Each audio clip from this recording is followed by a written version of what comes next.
Today's show is going to take a look at the top free agents out there after the NFL draft, and two of the biggest names, of course, Landry and Clowney. So if you could only pick one to sign, which one would it be? This is probably the biggest debate amongst people in the Dawg Pound.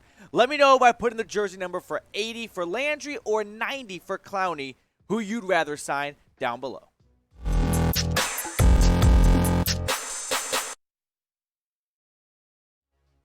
Welcome into the Cleveland Browns Report by Chat Sports. I'm your host, Matthew Peterson, and today we got the latest news along with looking at the top free agents out there post-NFL draft, because the Browns checked a lot of boxes of team needs throughout the draft, but there's still some open spots and some big names out there. Now, before we look at the top free agents, I want to hit this news story really quickly, because yesterday after we put a video out, the Browns signed tight end Marcus Santos-Silva, who played basketball, not football, at Texas Tech, as Jake Trotters tweeted out. So, interesting stuff here. We got some notes on the guy so you can get to know who's going to be in training camp. Santos-Silva played 5 years of college basketball, starting off at VCU and then transferring to Texas Tech. He's a 6'7", 250-pound target. He hasn't played football, by the way, in a long time. You got to go back to going into high school. That was the last time he played football. Now, this isn't the first time an NFL team has reached out to a college basketball player and said, what do you think about playing football? There's actually some notable names. You may not have known this. Antonio Gates, who had a long career in the NFL. You can see the years at the bottom. Played basketball at Kent State, along with Tony Gonzalez, some dual athletes. Jimmy Graham and Mo Alley Cox, the most recent to make the switch. And then I put Donovan McNabb in there because I had no idea he played college basketball at Syracuse. He was like a reserve guard for 2 seasons, but he played, so it counts. So I just tossed him onto the list there. Also didn't know he ended his career with the Vikings. Good trivia right there. I didn't know he had that trade between Washington and Minnesota. But shout out your college team. You know, we're talking about some colleges right now, so if you're a Buckeye fan, if you're a different Big Ten fan or anywhere, let me know down in the comment section. Shout out your college team. Let me know who you're watching on Saturday. Next up, we're going to look at the top free agents remaining after the NFL draft. A couple of guys have already been signed. We've seen Tyrann Mathieu go to the Saints, for example, which I think helps Landry coming back to the Browns a ton. Now, I think the Browns' biggest needs are the same needs before the draft. It's just not as dire. You know, you still could use a little bit more help at receiver, defensive end, tackle, but it's not like if they don't sign anyone, it's going to be bad. I think they could go without signing someone, but probably 1 or 2 players would help a lot. The top wide receivers left in free agency, Jarvis Landry and Will Fuller. 2 names the Browns have been linked to for quite some time, and both the guys make some sense. So if you had to pick one, I'll show you the stats in just a moment. Actually, no, we can do this, Jeremy. So pick a wide receiver. Oh, yeah, here we go. Pick a wide receiver for me. We'll get the stats out in just a second. But who would you rather go with? Like right off the cuff, you know? Maybe your opinion changes after you see some of these numbers, but put the initials down below. I want to look at their 2020 stats because last season, both of these guys were banged up, so I don't think that's the best representation of who they are as a player. And you may be surprised to see Will Fuller outperformed Landry in fewer receptions, 879 yards versus 840, and 8 touchdowns in 4 fewer games. So Will Fuller absolutely has that deep threat potential, the former first-round pick out of Notre Dame, but he's never been able to stay healthy. It's kind of the opposite for Landry, though, who missed time for the first time last season, but is he nearing towards the end of his career?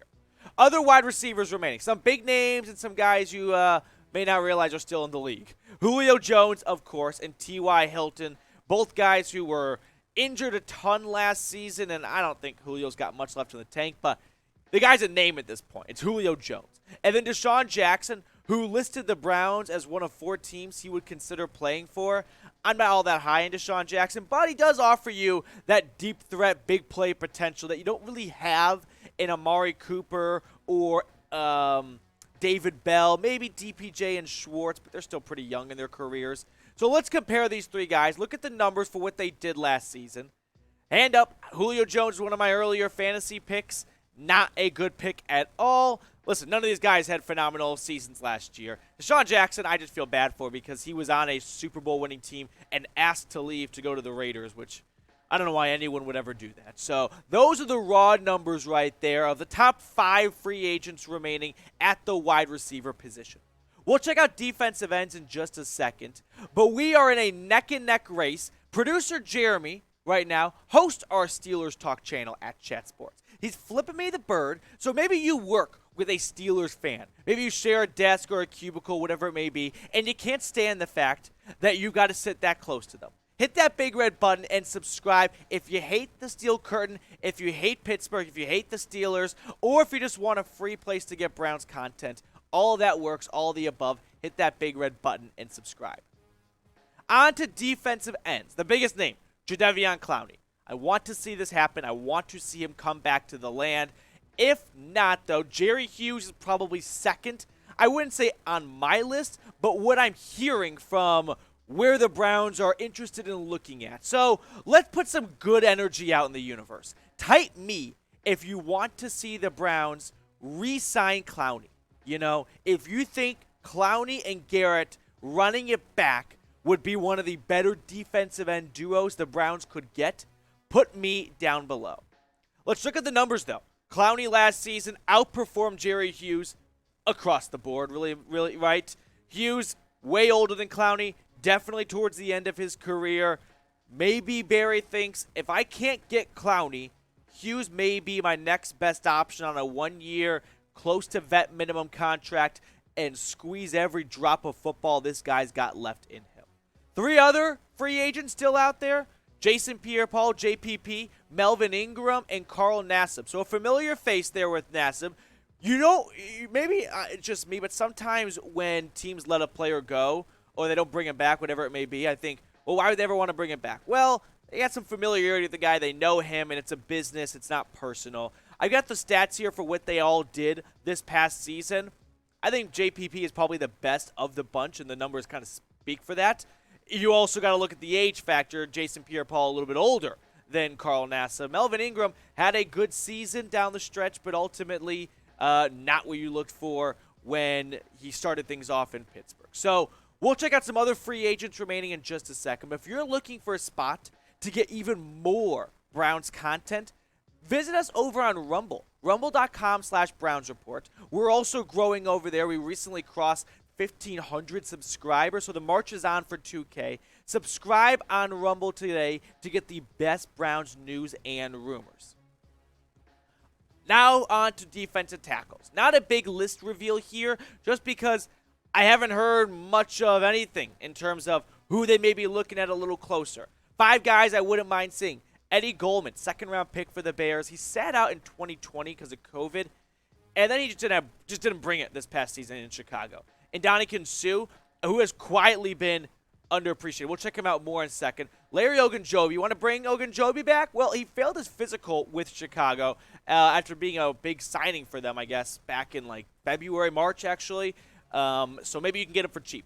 Malik McDowell, would love to see him come back. Unfortunately, he's not allowed within 500 feet of Chuck E. Cheese after a wild incident in the offseason for him. And then another familiar face, Sheldon Richardson.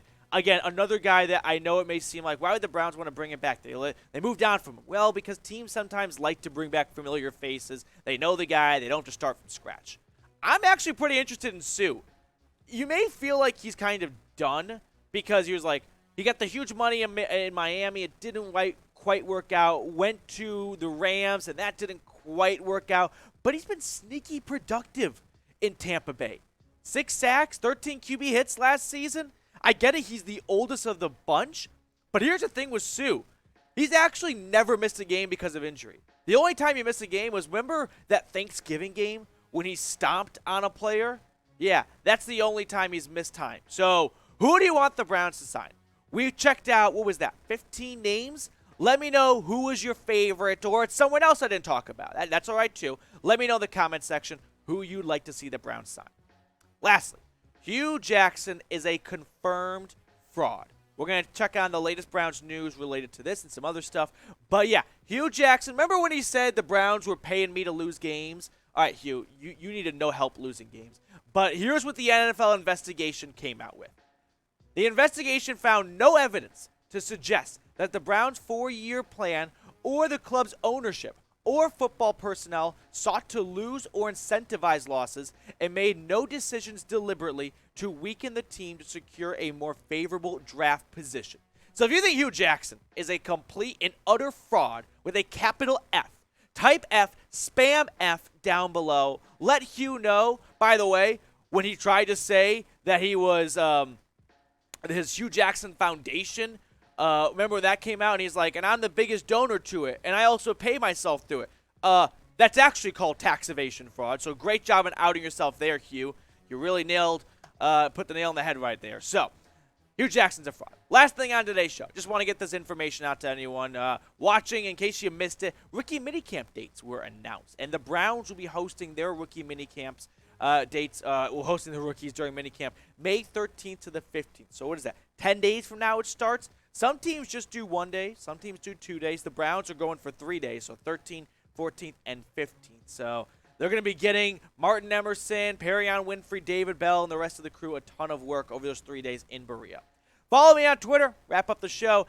If you haven't already, follow me at Matthew Petey. I tweet about the Browns, tweet about the NFL, all that good stuff. So hit me up over there. Would really appreciate it. Trying to grow my Twitter presence. Trying to reach 1,000 Twitter followers. That's going to do it for us on today's show. Thank you so much for making the Browns Report a part of your day. And I'll see you later with more Browns news and rumors.